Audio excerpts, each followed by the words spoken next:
누가복음 15장 20절에서 24절까지 말씀입니다. 하나님의 말씀입니다. 하나님의 말씀을 공독합니다. 이에 일어나서 아버지께로 돌아가니라. 아직도 거리가 먼데 아버지가 그를 보고 측은히 여겨 달려가 목을 안고 입을 맞추니 아들이 이르되 아버지 내가 하늘과 아버지께 죄를 지었사오니 지금부터는 아버지의 아들이라 일컬음을 감당하지 못하겠나이다 하나 아버지는 종들에게 이르되 제일 좋은 옷을 메어다가 입히고 손에 가락지를 끼우고 발에 신을 신기라. 그리고 살찐 송아지를 끌어다가 잡으라. 우리가 먹고 즐기자. 이 내 아들은 죽었다가 다시 살아났으며 내가 잃었다가 다시 얻었노라 하니 그들이 즐거워하더라. 아멘. 여러분, 사람을 이제 만나다 보면, 어떤 대상을 만나다 보면 처음에는 참 이렇게 좋은 것 같은데 나중에 이제 좀 실망스러운 그런 모습을 보게 되는 경우가 있습니다. 특별히 여러분 이단의 교수들 보시면, 또 이단에 빠져 섬기는 사람들 보면 요즘 아주 이 문제도 이제 이슈화 되고 있죠. 그래서 처음에는 간슬게 뭐 다 빼줄 것처럼, 자기들 거 다 빼주면서 마치 나 유익하게 해주는 것처럼 굉장히 이제 좋게 다가옵니다. 강경한 천사처럼 다가와요. 그런데 나중에 보니까 내 것을 다 빼가는 거예요. 내 몸과 마음과 영혼을 다 사실은 빼먹는 거예요. 그래서 결국 어떻게 돼요? 실상을 알고 나서 실망하게 되는 거죠. 그래서 참 좋았다고 생각했지만 나중에는 결국 실망하게 되는 그런 대상이 있다는 것입니다. 자, 반면에 반대의 경우가 있어요. 처음엔 잘 몰랐어요. 그 대상에 대해서 잘 몰랐는데 별로 좋은 것 같지도 않고 그랬는데 알면 할수록 너무 좋은 거예요. 특별히 사람 중에는 그런 사람을 참 찾기 쉽지 않아요. 왜냐면 다 부족함이 있기 때문에, 저를 포함해서 부족함이 있기 때문에. 그런데 그런 대상이 다 있어요. 하나님입니다. 하나님. 우리가 믿는 하나님은요, 우리 처음에 그분을 잘 모를 때는 왜냐하면 하나님의 존재에 대해서 인정하지 않는 것부터 이제 우리가 출발하잖아요. 그러나 그분을 알게 됐을 때도 처음에 잘 모를 수 있어요. 그러나 알면 알수록 이분은 이렇게 좋으신 분을 내가 믿는다니 하면서 또 이제 그 행복감과 그 감격에 이제 겨우 하게 되는데, 자, 여러분, 그런 의미에서 나는 하나님을 얼마나 알고 있습니까? 하나님을 아는 지식이 우리에게 얼마나 있습니까? 자, 호세아 4장 6절에 보니까요, 호세아 4장 하나님께서 이렇게 말씀하시는데, 내 백성이 지식이 없음으로 망하는도다 그랬어요. 네가 지식을 버렸으니 나도 너를 버려 내 제사장이 되지 못하게 할 것이요, 네가 내 하나님의 율법을 잊었으니 나도 너희 자녀들을 잊어버리리라. 하나님이 안타까운 마음으로 이렇게 얘기하셨어요. 자, 지식이 없음으로 당신의 백성이 망한다 이렇게 말씀하셨는데 어떤 지식일까요? 세상이 돌아가는 이치를 몰라서 망한다 이렇게 하신 걸까요?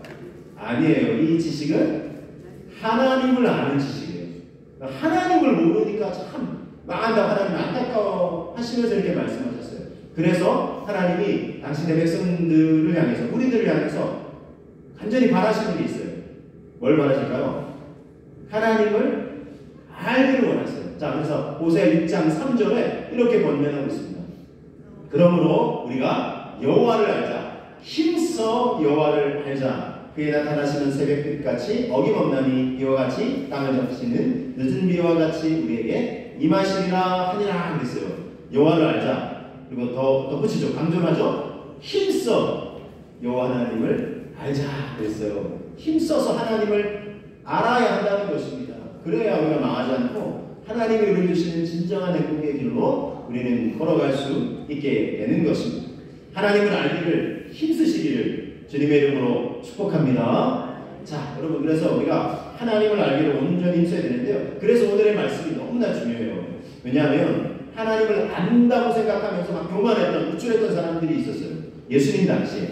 누구냐면 바리새인들, 서기관들. 자기들은 구약율법을 잘 알고 달달달 외우고 감성하고 우리야말로 하나님을 잘 아는 사람들이지 라고 했지만, 안타깝게도 그들은 하나님이 어떤 분이신지 정확하게 잘 모르고 있었어요. 그래서 예수님께서 이 땅에 하나님의 아들로서 오셨잖아요. 그러니까 하나님의 아들로 구원자로 오신, 그들이 그토록 기다리고 있던 메시아 구원자로 오셨음에도 불구하고 예수님을 모른 척하고 오히려 배척하는 거예요. 그리고 예수님이 계속 소개하고 계시는 하나님에 대해서 그들은 자기들이 더 잘한다 생각합니다. 네가 뭔데 우리에게 하나님을 가르치냐, 율법을 가르치냐 이렇게 하면서 무시하려고 했다는 것입니다. 너무나 안타깝지 않을 수가 없어요. 그래서 예수님께서 하나님이 어떤 분이신지 그들에게 다시금 비유로 설명을 해주시는 것이 바로 오늘의 말씀입니다. 그래서 하나님이 어떤 분이신지 이 예수님이 소개하시는 이 말씀을 통해서 우리는 하나님을 알아가기를 힘쓰기를 원합니다. 하나님이 어떤 분이실까요? 여러분, 하나님은 어떤 분이십니까? 혹시 우리도 나는 잘 아는데 할 수 있을지 모르지만 다시 한번 말씀을 통해서 한번 확인하기 원합니다. 자, 누가복음 15장 말씀이죠. 1절에서 2절, 11절, 12절 말씀을 먼저 한번 해보겠습니다. 또 이르시되 어떤 사람에게 두 아들이 있는데 그 둘째가 아버지에게 말하되 아버지여 재산 중에서 내게 돌아올 분깃을 내게 주소서 하는지라. 아버지가 그 살림을 각각 나눠 주었더니 그랬습니다. 자, 이 말씀을 통해서 예수님이 소개하시는 하나님이 어떤 분이신지를 제가 크게는 세 가지로 좀 정리하기 원하는데, 첫 번째는요, 참으로 인격적이신 아버지다, 이렇게 예수님이 소개하신 거예요. 제가 그걸 좀 풀어서 설명을 드릴 뿐입니다. 참으로 인격적이신 아버지고, 이것을 좀 다르게 좀 표현을 해드리면 우리의 선택을 존중하시는 아버지다. 인격적이신데 그걸 좀 다르게 표현하면 우리의 선택을 존중해 주십니다. 그리고 그분은 아버지와 아들의 비유를 통해서 예수님이 이제 설명하시고 계시죠. 자, 이 중에 둘째 아들이 좀 괘씸해요. 자, 왜 괘씸한가 하니? 아버지가 지금 아직 생존해 계시는데, 정말 무리한 요구를 해요. 무슨 요구를 하냐면, 아버지의 재산 중에, 더 정확하게 얘기하면, 유산 중에 내 몫을 미리 떼어주세요. 그래요. 자, 유산은 언제 받는 겁니까? 아버지가? 그렇죠. 예. 돌아가실 때 받는 게 유산이에요. 그렇죠? 안 되는 것 같은데, 신기해요. 그렇죠? 아이들은, 그렇죠? 어른들은 들을 수 같은데, 이렇게 안 나는데, 아이들은 안 되는 것 같은데, 다 이렇게 포인트를 다 알고 있어요. 그렇죠? 돌아가실 때 받는 건데, 지금 아버지가 지금 돌아가시는 상황입니까? 아니죠. 근데 미리 달라고 하는 거예요. 그러니까 얼마나 괘씸해요, 이게. 죄송해요. 이 보호자식이 이 불효자들이 이렇게 불효자가 없어요. 아버지가 지금 아직 생존해 계시는데, 아버지 어차피 이게 뭐 한 10년 뒤 아니면 몇 년 뒤, 미리 좀 나한테 좀 달라고 좀, 나는 지금 당장 필요하다고 지금. 당장 좀 내가 좀 필요해서 써야 되겠으니까, 당장 좀 주세요. 내 목 좀 주세요. 이렇게 지금 요구하는 거예요. 이렇게 참 불효자식이에요. 괘씸해요. 그럼 아버지 입장에서, 내가 지금 이렇게 팔팔하게 살아있는데, 이런 호자식 같으니, 이런 불효자식, 이렇게 야단칠 것도 하잖아요. 그렇죠? 그리고 어림도 없다 이런 생각입니다. 내가 지금 병상에 있는 거 아니죠? 이렇게 막 기분나빠도 되잖아요. 그렇죠? 제가 지금 이해를 하려면. 그런데 아버지가 그런 선택을 안 해요. 어떻게 해요? 그냥 그 요구를, 이 괘씸한 요구를, 이 무리한 요구를 들어줘요. 그래서 아들의 몫을, 이 둘째 아들의 몫을 떼어줍니다. 떼어주는데, 자, 아버지가 몰랐을까요? 이 재산을 미리 떼어주면, 이 유산을 미리 떼어주면 이 둘째 아들이 어떻게 쓸 건지, 자, 평소 생활 습관을 쭉 보아왔을 거 아니겠습니까? 자, 이것을 가지고 나가서 틀림없이 방탕하게 다 소진해버리고 말 거다라는 거를 충분히 알고 있었습니다. 그래서 13, 14절 보시면 그 진짜 애들이 그 며칠이 안 되게 이 둘째 아들이 재물을 다 모아가지고 가서 먼 나라에 가서 거기서 허랑방탕해서 그 재산을 다 낭비하고 다 소진해버렸어요. 다 없앤 후에 그 나라에 크게 흉년이 들어서 그가 비로소 어떻게 됐어요? 궁핍하게 됐어요. 자, 아버지가 몰랐을까요? 아버지가 이거 미리 달라고 하니까 이거 주면 얘가 말을 잘 듣겠거니 해서 주신 걸까요? 아니에요. 이걸 미리 떼어주면 이걸 금방 가지고 나가서 다 허비해버리고 탕진해버릴 거 아셨어요. 그런데도 왜 이걸 주셨을까요? 참고로 말씀드리면 그 살림을 각각 나눠줬다고 그랬죠. 이게 각각이라는 표현, 저도 이 말씀을 다시 묵상하면서 예전에 그냥 지나쳤는데 각각 나눠져서 이게 나중에 첫째 아들과도 오버랩되는 장면이 있습니다. 연관이 되는 장면이 있는데, 그래서 첫째 아들에게도 둘째가 여기에 첫째에게도 사실 미리 줬어요. 없어요. 첫째가 서운해할까봐. 그래서 이제 둘째가 이제 미리 받게 되는데 우리 말 성경에는 그냥 재산, 살림 이렇게 되어 있지만 아버지가 나눈 살림은 이게 이제 헬라어 원어로 보니까 비오스라는 단어를 쓰는데 이거는 생명이라는 의미에 담겨 있어요. 아버지는 자기 생명 같은 재산을 지금 미리 떼어주는 거예요. 이 아들들에게. 자, 근데 그걸 다 허비해버리고 말았어요. 너무 안타깝죠. 그럼에도 불구하고 왜 자기 생명과도 같은 재산을 그렇잖아요. 평생 예를 들면 모았다 생각해보세요. 이거 내 생명과도 같은 거를 기꺼이 주는 거예요. 이 정말 불효 자식한테. 자, 왜 그랬냐면 아들의 선택을 존중해 주시는 거예요. 이걸 가지고 나가서 얼마든지 허비하고 통진할 수 있다는 거 아셨음에도 불구하고 아버지는 내어줬어요. 왜냐하면 인격적이신 분이라 그래요. 왜냐하면 아들을 계속 붙잡아 둔다고 그냥 그 요구 안 들어주고 붙잡아 둔다고만 해서 아들이 바른 사람 되고 인성이 바른 사람 되고 착한 사람이 되고 아버지 말 잘 듣고 아버지의 사랑을 깨달아 알고 그렇게 안 될 거 아신 거예요. 이 아들의 성향은 어때요? 둘째 아들은 경험해봐야 하는 성향이에요. 그렇죠 여러분? 우리 그렇잖아요. 자녀 손주들 보면 얘는 꼭 지금 경험해봐야 하는 거예요. 그래서 꼭 이제 말로 가지고 얘는 안 되는 거예요. 그럼 어때요? 경험해봐야 아는 아이가 있어요. 그런 성향을 가진 거예요. 그러니까 이 아들의 성향을 너무나 잘 아시는 아버지가 존중해 주는 거예요. 이 아들이 비록 나가서 탕진하고 허비하고 오랜 시간 걸릴 수 있을지 모르지만 그것까지 다 각오하시고 내어주시는 거예요. 하나님 아버지는 이런 분이에요. 그래서 우리가요 하나님 아버지를 우리가 믿고 이제 섬기잖아요. 하나님 아버지가 참 좋으신 분이신데 오늘 제목이 그래서 참으로 좋으신 나의 아버지라고 제가 기도하다가 이제 제목을 붙여봤는데 그런 분이세요. 왜냐하면 우리가요 그분을 늘 곁에 있고 가까이 하고 그분을 사랑하고 하나님 아버지 내 사랑 감사해요. 우리가 그런 자식이면 얼마나 기쁘시겠습니까마는 그런 순간만 있나요? 하나님 앞에 우리가 그분에게 멀어진 순간도 있고 그분의 마음을 아프게 된 적도 있고 내가 그때는 하나님을 위한다고 나는 섬긴다고 했는데 나중에 보니까 이거 그냥 더 섬기지 못하고 뭐 그런 부분들도 있잖아요. 그렇죠? 우리가 그런 연약함이 있단 말이에요. 그래서 하나님이 그때마다 막 꾸짖으시고 야 너 그러면 안 돼 라고 하시면서 막 혼내시면서 하나하나 가르쳐주고 야 이거 막 매드시고 가르치시고 물론 하나님이 그렇게 사랑을 징계하시기도 하세요. 그렇지만 하나님은 좀 이게 좀 넓게 보면 그냥 우리가 부족해도 또 심지어 하나님에게 멀어져 가고 막 이렇게 해도 그걸 허용해 주세요. 이것을 저는 이제 인격적이신 하나님이다 그렇게 소개해요. 우리의 선택을 존중해 주세요. 그래서 하나님 아버지가 참 좋으신 분이시다 이렇게 이제 볼 수 있습니다. 자, 이 자녀의 선택을 존중해 주시는 인격적이신 아버지. 그런데 이 선택으로 말미암아 아버지는 어떤 것을 감내하셔야 되냐 하면 아들이 뭐예요? 먼 길 떠났죠. 기다려야 돼요. 사랑하는 아들이 멀리 떠나갈 거 아시고도 이 선택을 했잖아요. 아버지 입장에서도. 근데 이제 어떻게 돼요? 오랜 동안 기다려야 돼요. 이 아들이 다시 아버지 품으로 돌아오면. 이 선택을 하신 거예요. 그래서 하나님 아버지는 어떤 분이시냐면 오늘 제가 두 번째 이렇게 소개해드립니다. 날마다 기다리시는 아버지예요.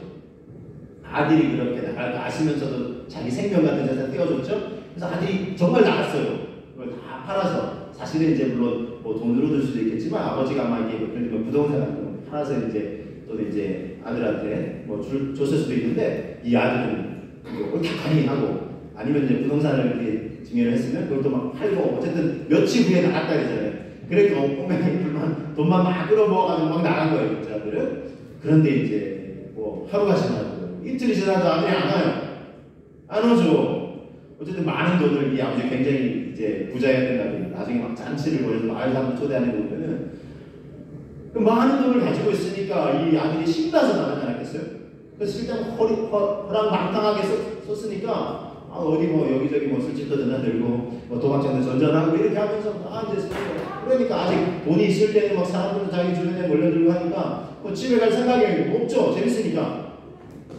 근데 아버지는 오매불만 기다리는 이 아들 얼마나 이제 이 아들을 기다렸겠습니까? 이것도 다르게 이렇게 표현해 볼 수 있어요. 이 아버지는 기다리는 것은 바로 사랑입니다. 이 아들을 사랑하는 마음으로 기다리는. 그래서 여전히 사랑하시는 아버지.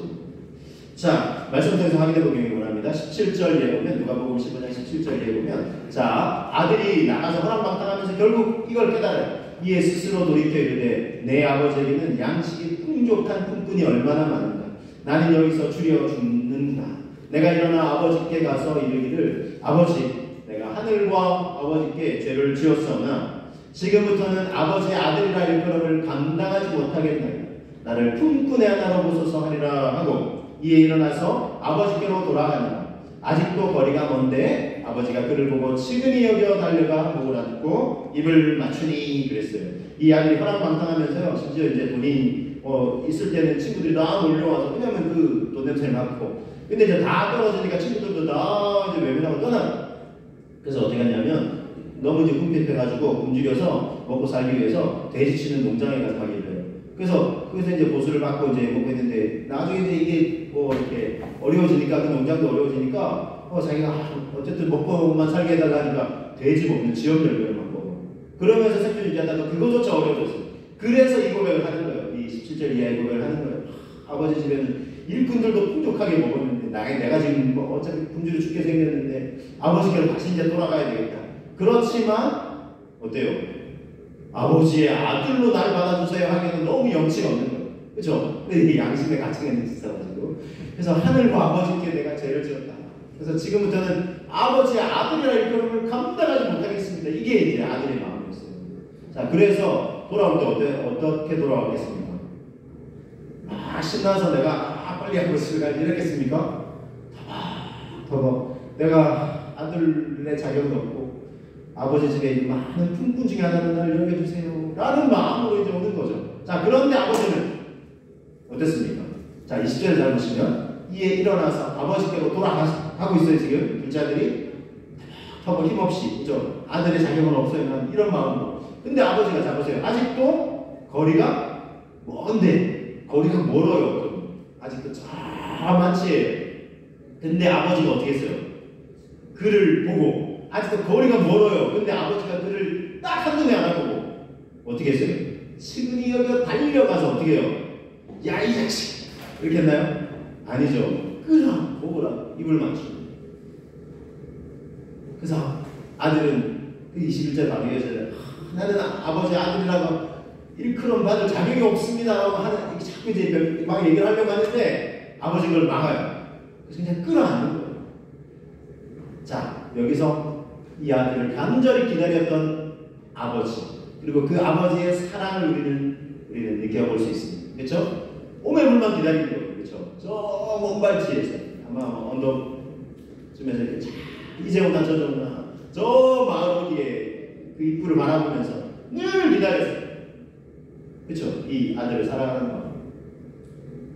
다 탕진해도 좋으니 돌아오기만 해라 하면서 아버지는 기다렸어요. 이것이 아버지의 한결 기다림의 사랑이라는 것입니다. 집 나간 불효자는 아버지 유사 미리 깨달라고 해서 이 불효자식을 오매불만 기다리신 아버지.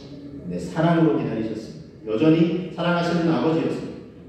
자, 여러분 아들의 입장에서도요. 이런 아버지임을 뒤늦게 깨달았기 때문에 다시 돌아가고자 했던 거예요. 만약에 아버지가 엄한 아버지 막 이렇게 조금 막 물론 그 엄한 것도 사랑인데 그것도 모르고 막 이제 헤아리지 못했다면 아버지 집에 돌아갈 생각도 못했으니까. 그러나 평소에 자기가 깨닫지 못했던 아버지와 함께 있을 때는 깨닫지 못했던 야 아버지는 정말 인격적인 분이었고 내 선택을 존중해 주셨고 내가 정말 불효자식까지 그렇게 무리한 요구를 했음에도 아버지 생명 같은 재산을 나한테 미리 떼어주시고 이 좋으신 아버지 이 아버지는 나를 기다리고 계실 거야 하는 일말의 그 아버지에 대한 나를 기다리고 계신다는 그 아버지에 대한 인식이 이 아들로 하여금 아버지대로 비록 아들의 자격은 아니지만 품꾼의 하나는 나를 여겨주소서 그런 마음으로 돌아올지라도 아버지 기다리시는 사랑을 그는 알았던 것입니다. 그래서 여러분 아버지가 어땠습니까? 이 아들이 자꾸 이게 나는 아버지의 아들이라 일컬음을 감당하지 못합니다 이렇게 이제 얘기했지만 아버지는 어떻게 만들겠습니까? 자 22절 이하에 보시면 아버지는 종들에게 뭐라고 했습니까? 제일 좋은 옷을 내어다가 입히고 손에 가락지를 끼우고 발에 신을 신기라 그랬어요. 제일 좋은 옷 지금 옷이 얼마나 못 먹고 못 입고 했으니까 누더기 같겠어요. 그걸 다 벗기고 깨끗이 씻기고 제일 좋은 내어다니까 손에 가락지를 껴가 내 아들이 돌아왔다. 발에 신을 신기라 하면서 자 그리고 22절, 23절에 그리고 살진 송아지를 끌어다가 잡으라 우리가 먹고 즐기자 그랬어요. 잔치를 벌이라 이거예요. 내 아들이 돌아왔는데 자 그래서 여러분 아버지는 어떤 하나님 아버지입니까? 예수님이 소개하신 하나님 아버지는 세 번째로 이렇게 소개해드리겠습니다. 기쁘게 맞아주시는 아버지. 오늘 좀 다르게 표현해드리면 너무나 기뻐하시는 아버지. 그냥 기쁜 정도가 아니에요. 너무나 기뻐요. 너무나 기뻐해서 너무 기쁜 나머지 어떻게 해요? 잔치를 열어서 마을 사람들 초대하는 24절 통해서 확인해 보겠습니다. 누가복음 15장 24절 이 내 아들은 죽었다가 다시 살아났으며 내가 잃었다가 다시 얻었노라 하니 그들이 즐거워하더라 그랬어요. 죽었다가 살아났고 잃었다가 다시 얻었다. 그랬더니 다 같이 즐거워하는 거예요. 아, 이것이 아버지의 마음이구나 알고 이제 그 말을 듣는 아들, 둘째 아들도 그리고 그 말을 듣는 주변에 마을 사람들도 아마 다 이걸 보고 있었어요. 함께 즐거워하는 아버지가 너무 기쁜 나머지 이런 고백을 하는 것입니다. 이 모든 것들을 아마 아버지는 다 준비하고 있었어요. 잔치를 벌리자 했는데 이거 다 준비하고 새옷도 아들 오면 입혀야지 하면서 다 준비해 놓으셨을 거예요. 근데 이제 끼워준 가락지도 아들한테 맞는 다 이제 준비해 놓고 오매물만 기다리는 아버지. 어머니가 너무 기뻐 반겨맞아 주신 것입니다. 자, 그런데 이게 잔치 분위기죠? 이런 잔치 분위기에 찬물을 끼얹는 존재가 있었습니다. 다름 아닌 누구냐면 큰아들. 첫째가 이런 분위기에 찬물을 아주 끼얹어버려요. 왜냐하면 큰아들은 자기 동생이 돌아왔잖아요. 근데 싫은 거예요. 불평으로. 왜냐하면 밭에서 막 일하다가 돌아왔어요. 그러니까 풍악 소리 울리는 거예요. 근데 어디서 막 뭐 잔치가 있나 하고 보니까 한번 보니까 우리 집이네 지금. 우리 집에서 들려오는 소리인데 해가지고 그러니까 이제 종이 바쁘게 왔다 갔다 하니까 불러 지금 우리 집에서 들리는 소리 맞냐? 아 맞습니다. 이게 지금 큰 잔치가 벌어졌어. 무슨 일인데? 도대체 무슨 일이 있길래 이런 잔치가 벌어졌냐? 집 나가셨던 둘째 아들이 돌아오셨습니다. 하면서 이 종이 막 얘기를 해. 그랬더니 첫째 아들이 그래 하고 기쁘게 뛰어들어간 게 아니라 뭐라 그래요? 안 들어가면서 뭐야 이거?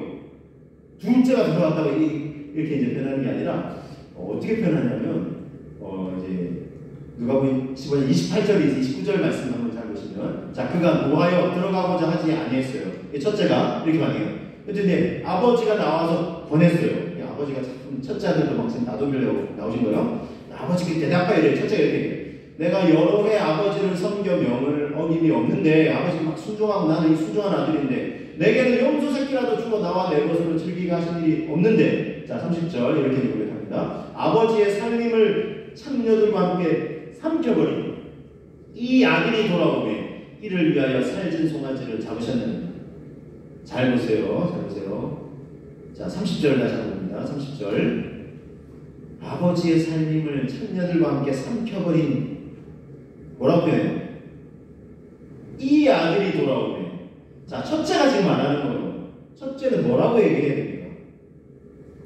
내 동생이 돌아왔다고 지금 잔치를 벌리시는 거예요. 이렇게 표현해야 맞죠? 근데 뭐라고 표현해요? 이 아들. 자기 동생이라고도 안 해요. 이 아들. 아버지 재산 미리 받아가지고 나간 이 아들 돌아왔다고 지금 잔치 벌이시는 거예요. 지금 당신의 아들 이 표현하는 게 지금 뭐라고 하냐? 내 동생 돌아왔다. 내 동생도 아니에요. 이 아들 재산 미리 받아가지고 나간 당신의 아들 약간 이런 뜻이에요. 지금 말도 안 되는 표현을 하는 거예요. 내 동생도 아니에요. 얼마나 지금 이게 첫째 아들의 마음이 지금 막 베베 꼬인 거예요. 지금. 기뻐해야 마땅한데 지금 이 첫째가 지금 이렇게 꼬인 마음으로 얘기하니까 너무나 안타깝지 않을 수가 없어요. 나도 열심히 일했는데 보상도 하나도 안 해주고 잔치도 한 번도 준 적이 없는데 염소 새끼 한 번 잡은 적이 없는데 당신의 아들이 돌아왔다고 지금 살찐 송아지를 잡냐고 지금 이렇게 얘기하는 거예요. 근데 잘 보세요. 뒤에 말씀을 먼저 볼게요. 31절 32절 아버지가 이렇게 얘기하셨어요. 너는 항상 나와 함께 있으니 내 것이 다 너의 것 아니냐. 너의 것이잖아. 자, 그리고 아까 제가 힌트를 미리 이제 말씀드렸죠. 둘째가 무리한 요구를 할 때 아버지가 둘째한테만 줬나요? 아까 아까 제가 뭐라 그랬어요? 각각 나눠줬다 그랬죠. 저도 이 말씀 몰랐다가 각각 나눠주셨더라고요. 첫째가 서운할까봐. 그러니까 첫째도 자기 몫을 미리 지금 받았어요, 안 받았어요? 받아두고 있는 거예요. 아버지가 지금 그러면 아버지한테는 이제 가진 게 없는 거예요. 첫째한테, 둘째한테 다 줬으니까. 말 그대로 다 준 거예요. 그러니까 야, 너는 항상 나와 함께 있으니까 내 것 다 너의 것 아니냐. 실제로 그런 거 다 줬어요, 지금. 그러니까 첫째 아들은 불평할 게 있습니까, 없습니까? 없어요. 그리고 뭐 염소뿐만 아니라 송아지도 자기가 얼마든지 먹고 자면 먹을 수 있고 자기가 안 누리고 지금 못 누리고 있는 것 뿐이에요. 다 자기 거예요, 지금. 근데 아버지에게 지금 불평을 원망 쏟아놓고 이는 거예요, 첫째가 지금. 마음이 얼마나 지금 내뱉고 있는 걸 알 수 있겠죠, 여러분. 그런데 아버지는 어쨌든 이 첫째 아들도 같이 기뻐하기를 좀 바라면서 야, 네 동생은 다 죽었다가 살아난 거 아니냐. 그리고 내가 잃었다가 얻은 거다. 그러니까 우리가 뭐 하는 게 마땅하다. 즐거워하고 기뻐하는 것이 마땅하지 않냐. 이렇게 아버지가 안타까워서 지금 첫째도 설득해서 어쨌든 자취자리 같이 데려가려고 이렇게 얘기를 하시는 거예요. 그래서 여러분 이제 우리는 이 아버지 참 얼마나 이렇게 좋으신 분이에요. 근데 여러분 이 좋으신 아버지의 품을 떠난 존재들이 있어요. 그래서 사실 이게 우리가 이 전통적으로 이 비유를 너무나 잘 많이 들어보셨죠. 그래서 탕자의 비유라고 제목을 많이 붙여가지고 얘기를 해요. 그래서 둘째 아들만 탕자다 얘기하는데 사실 둘째 아들만이 문제가 아니라 첫째 아들도 있어요. 베베 꼬였어요. 그리고 실제 이 말씀을 듣는 대상이 누구냐면 하나님 예수님이 물론 이제 제자들과 예수님을 뭐 이렇게 대단한 분이라고 믿고 다른 사람도 있지만 배척하는 마음으로 어디 보자 하면서 네가 하나님의 아들이 하면서 배척하는 마음으로 듣고 있는 바리새인들 서기관들 들으라고 지금 하신 말씀입니다. 자, 그러면 바리새인들 서기관들은 여러분 둘째 쪽에 가깝겠습니까? 첫째 쪽에 가깝겠습니까? 약간 지금 첫째 같은 거예요. 지금 막 세리 창기들 막 예수님이 막 구원으로 초청하고 막 그들이 막 구원받는다고 막 이렇게 하니까 내내 꼬인 거예요. 우리가 율법을 잘 아는데 우리가 하나님 만드는데 네가 구원자라고 하면서 저들이 구원받는다고 율법도 안 지키는데 야, 우리가 하나님 잘 알고 우리가 율법 지키고. 그러니까 첫째 같은 거예요. 그러니까 이 첫째 같은 바리새인들 서기관들 들으라고도 예수님이 말씀하시고 있고, 또 나는 구원받을 자격이 없어 라고 하는, 뭐 나는 말 그대로 죄인이야 자기가 막 이렇게 하는 사람들, 그러니까 하나님의 분을 야, 저런 바리새인들과 서기관 같은 사람들만 구원받아 좋겠다 부럽다 하지만 예수님 뭐예요? 둘째 같은 사람도 구원으로 초대하는 거예요. 이것이 하나님 아버지라고 해요. 하나님 아버지는 둘째도 첫째도 다 부모되신 하나님. 여러분 어떠세요, 여러분? 나도 둘째 같은 때가 있고 첫째 같은 때가 있지 않으셨어요? 저도 있었어요. 둘째 같은 때 내가 무슨 이런 뭐 사랑받을 자격이 내가 무슨 있어 이렇게 할 때도 있어요. 첫째처럼 저런 사람도 오네 그러면서 괜히 이제 막 기분 나쁘네. 다 품어내신 아버지, 좋으신 아버지. 여러분, 자, 우리 주변의 눈을 돌려봅시다. 둘째 같은 사람 있습니까? 없습니까? 있죠? 첫째 같은 사람 있어요? 없어요? 있어요. 자, 둘째 같은 사람 어떻게 되겠어요? 몰라요. 아버지 사랑을 몰라죠. 좀 떠나 있어요. 있어요. 있잖아요. 어떻게 되겠어요? 아버지는 그들을 바라볼 때 어떤 마음이시겠어요? 오매불만 기다리시는 내 사랑을 좀 받아달라고. 내가 너를 이토록 사랑하는데 우리 생각에는 우리 멀리 떠나면 못 나가게 다 막으시고 하니 말씀드렸잖아요. 인격적인 우리 로봇으로 짓지 않으셨어요. 우리가 선택할 수 있는 자유의지를 지닌 존재. 그러면서도 하나님은 우리 선택을 존중하면서도 기다리시는 거예요. 여전히 사랑하시면서. 그리고 그렇게 돌아와야 진짜 아버지의 사랑을 알게 됩니다. 그렇죠? 그때 너무 기뻐 반겨 맞아주시는 거예요. 하나님 지금 다 준비하고 계세요. 천국 잔치. 그래서 한 영혼이 주님께 돌아올 때 예수님 뭐라고 말씀하셨어요? 천국에서 잔치가 이렇게 펼쳐진다 그랬잖아요. 괜찮아요. 천군 천사와 함께 기뻐. 한 영혼이 한 사람이 돌아올 때. 여러분 우리 소중한 사람들 중에 지금 둘째 아들 같이 주님의 사랑을 좀 모르고 떠난 사람들이 첫째 아들처럼 왜 저렇게 좀 마음이 고였을까 싶은 사람도 있어요. 아버지는 다 품어내시고 그들을 사랑으로 사랑의 품 안에 안으시려고 기다리고 계신다는 것을 우리는 잘 알아야 되겠습니다. 언제 이들을 초청해야 될까요? 언제 이들을 초청해야 할까요, 여러분? 언제 초청하면 좋겠습니까? 언제가 D-Day가 되면 좋겠습니까? 여러 교회들에서 웬만한 교회들에서 전도 초청 주에 내가 이렇게 해요. 그렇죠? 하죠? 그래서 저도 DDA를 좀 정해볼까? 뭐 이런 생각이 사실 있었어요. 근데 기도하는데 이건 우리 중심이다 이런 생각이 드는 거예요. 우리는 그날을 딱 초점 맞춰가지고 날날 복대식 가가지고 이날 어떻게 데려와서 앉혀야지 하는데 아직 그 사람은 준비가 안 될 수도 있는 거예요. 그렇죠? 아니면 그보다 일찍 올 수 있는 거예요. 그럼 예를 들면 우리는 예를 들면 한 2달 뒤에 해야지 준비를 했는데 그 사람 일찍 와서 아직 오시면 안 돼요 이런 거예요? 아니죠. 반대로 그날 돼도 아직 그 사람은 준비가 안 될 수도 있는 거예요. 더 시간이 걸릴 수도 있는 거예요. 그러면 그날 끝났다고 포기할 건가요? 아니죠. 그래서 우리는 어떤 마음이 좀 필요하냐면 특정한 날을 정하기보다 날마다 언제든 올 수 있게 우리가 준비할 수 있는 마음. 아버지 같은 마음. 그래서 사도행전 2장 46절 47절 말씀을 보시면 같이 한번 느껴보실까요? 날마다 마음을 같이하여 성전의 모임을 힘쓰고 집에서 떡을 떼며 기쁨과 순전한 마음으로 음식을 먹고 하나님을 찬미하며 또 온 백성에게 칭송을 받으니 주께서 구원받는 사람을 날마다 더하게 하신다. 제가 기도하는데 날마다 더하게 하신다. 이 초대교회 건강한 공동체가 돼서 그렇죠? 예배, 교제, 그 다음에 양육, 복음 전도, 선교, 봉사 이 5가지라고 하는 요소들이 아주 균형 있게 골고루 이루어지고 그렇다고 완벽한 교회는 아니에요. 세상에 완벽한 교회는 없습니다. 어차피 저희들이 교회였습니까? 그래서 이제 그러나 건강한 교회에 대해서 있죠. 건강한 교회의 모습을 지금 보여주고 있는 거예요. 날마다 마음을 같이 하고 성제되고 힘쓰고 집에서도 떡을 떼고 지난주 감사합니다. 우리 원재 스폰사님, 유한 주사님 세 가족으로 또 오시고 그래서 제가 지난주 예배와 식사 후에 우리 방문을 드렸는데 아주 물론 이제 함께 또 삶의 이야기도 나누고 예배도 드리겠지만 또 이후에 또 간식과 교제 나누면서 테이블도 아주 여러 명 앉을 수 있는 테이블을 잘 준비를 하셨더라고요. 그리고 얘기를 듣자니 이렇게 그런 마음을 준비하셨다. 함께 이렇게 교제와 예배 물론 자녀 손주분들 오시면 같이 또 둘러앉기도 하고 교회에서도 또 이렇게 함께 나눌 수 있고 그래서 얼마나 참 그 이야기를 듣는데 참 이렇게 너무 감사했어요. 감사했고 그러시면서 저희를 이제 배우분 보내시면서 여전도 언제든 오라고 이렇게 얘기하시면 얼마나 감사한지 이렇게 그렇죠? 가정에서도 오픈해서 함께 교제를 나누고 떡을 나누고 이게 풍성한 이게 주님의 공동체가 누리는 진정한 교제 고인원의 기쁨 이랬더니 또 하나님을 찬미하고 온 백성에게 막 주변 백성에게 막 지금 막 기독교 교회가 욕을 먹고 있는데 칭송을 받는 구원받는 사람 주께서 어떻게 하셨다고요? 언제 더하셨다고요? 딱 날 정해서 아니고 날마다 더하겠죠. 그래서 여러분 저희가 초대교회 공동체처럼 되기를 소원하고 있습니다. 기도하고 있습니다.